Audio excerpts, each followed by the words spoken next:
សួស្តីអ្នកទាំងអស់គ្នាថ្ងៃនេះយើងជួបគ្នាម្ដងទៀតហើយថ្ងៃនេះគឺខ្ញុំលើកតាក់ទងពីរបៀបការធ្វើភ្លេងរបស់ខ្ញុំតើយើងធ្វើmelody របៀបម៉េចឬក៏យើងធ្វើភ្លេងរបៀបម៉េចដើម្បីឲ្យចេញបទមួយបទព្រោះដោយសារក្នុងការធ្វើចម្រៀងមួយបទវាអត់ស្រួលទេសម្រាប់បងប្អូនដែលធ្វើបទ original នេះគឺពិបាកដែរព្រោះដោយសារយើងត្រូវការអារម្មណ៍ត្រូវការនៅក្នុងការសរសេរបារ៉ូឬក៏ការធ្វើភ្លេងគឺវាអត់ស្រួលទេហើយបងប្អូនស្ដាប់3-4នាទីស្ដាប់ទៅលឿនណាតែអ្នកធ្វើវិញ3-4ថ្ងៃជួនកាលមួយអាទិត្យអត់ដឹងមិនទេហើយបើធ្វើបារ៉ូធ្វើអីជួនកាល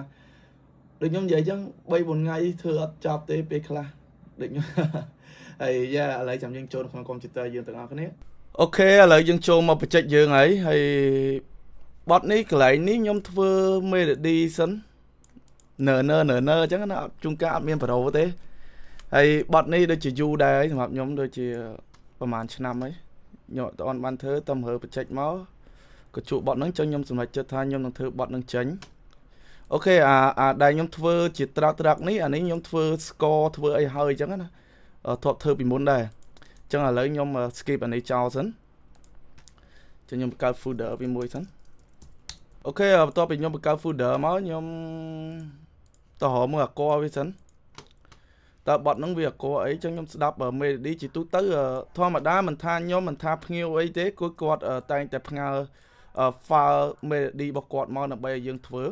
អញ្ចឹងខ្ញុំស្ដាប់ពីនេះមកសិនអញ្ចឹងយើងត្រូវការរើអាករាវអាកដែរអញ្ចឹងណាអាកហ្នឹងគឺ code ចម្រៀងនៃបទចម្រៀងព្រោះដោយសារ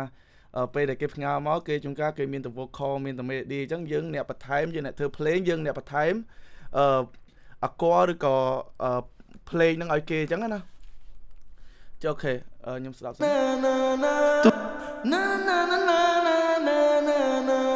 ទូដៃលឿងដឹងហង្ថា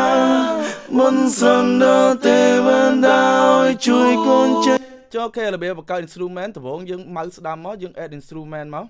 ចឹងបើសិនជាបងប្អូនអត់មាន VST ទេកន្លែងនេះបងប្អូនអត់មានទេ sound តាក់ទងជាមួយនឹង sound តាក់ទងជាមួយអីហ្នឹងចឹងខ្ញុំជាទូទៅខ្ញុំចូលចិត្តចាប់អាកជាមួយនឹង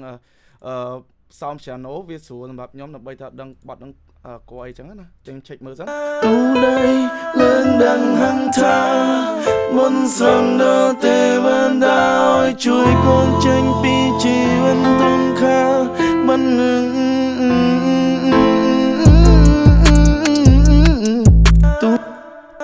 ទូដៃលឿងដឹងហង្ថាមុនស្រន់ដល់ទេវតាឲ្យជួយកូនចេញពីជីវិតទង្ខាមិន